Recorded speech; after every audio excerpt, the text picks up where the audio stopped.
बदकाचे अंडे या सिरीजच्या दुसऱ्या भागात आपले स्वागत आहे. तर मागच्या वेळेस आपण उकडून खाल्लं बदकाचं अंड आणि आपल्याला कळलं की याला काहीच अशी वेगळी चव नाहीये. ह्याची चव आणि कोंबडीच्या अंड्याची चव सारखीच आहे. यावेळेस आपण वेगळ्या प्रकारे खाऊन बघणार आहोत. यावेळेस मी ठरवलं आपण ऑमलेट करायचं. तर फोडल्यावर कळलं की हे आतून एवढं नारंगी दिसतं ना ह्याचं हे योक. म्हणजे मी आजपर्यंत कधीच कोंबडीच्या अंड्याचं एग योक किंवा बलक एवढा ऑरेंज कधी पाहिला नव्हता. मी जास्तीत जास्त पिवळा किंवा जास्त डार्क पिवळा एवढंच पाहिलं. डार्क पिवळा नसतो, ब्राईट पिवळा असतो. मग त्याचं मी साधंसंच ऑमलेट करून बघितलं. म्हणजे तेलात फक्त असं त्याला वरून अलगट टाकतो ना आपण हाफ फ्राय करायच्या वेळेस, तसं किती छान गोजीरवाणं पडलंय बघा. अखंड असा तो बलक. जेव्हा मला कोंबडीच्या अंड्याचा हाफ फ्राय करायचा असतं ना तेव्हा हमखास तो तुटतो आणि माझा पचका वडा होतो. मग मी याला पलटलं आणि इथेच सगळा घोळ झाला.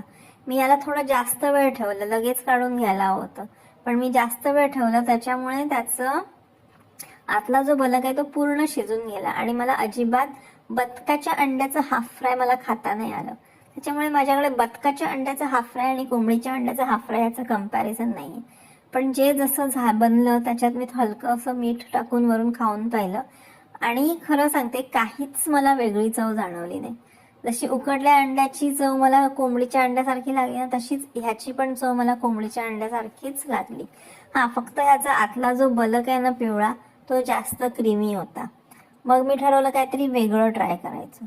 मग मी कांदा पातळ पातळ लांबडा लांबडा चिरला, त्याच्यात मीठ घालून त्याचं पाणी काढलं, परत कांदा धुवून टाकला आणि मग त्याच्यात मी ते अंडा आपलं फोडून टाकलं आणि मग थोडंसं हलकंसं त्याच्यात तिखट मीठ आणि परत हळद वगैरे घातली आणि आपलं जे मसाला ऑमलेट असतं ना तसं ऑमलेट केलं.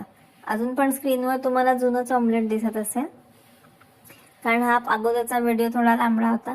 पण त्याचं जेव्हा मी मसाला ऑमलेट केलं तेव्हा माझ्या खरं काय ते लक्षात आलं की काही गरज नाहीये हे असं अति जास्त महागाचं बदकाचं अंड घ्यायचं आणि मग त्याची चव वेगळी आहे की नाही हे पाहत बसायचं. गाढवपणा होता सगळा. 6च्या 6 अंडी खाऊन झाली आणि मला आता कळलं की बदकाच्या अंड्याच्या चवीत आणि कोंबडीच्या अंड्याच्या चवीत काहीही फरक नाहीये.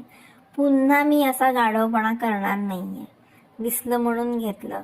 अगोदर मी बघणार दुसऱ्या कोणी खाल्लंय की नाही आणि मग मी घेणार.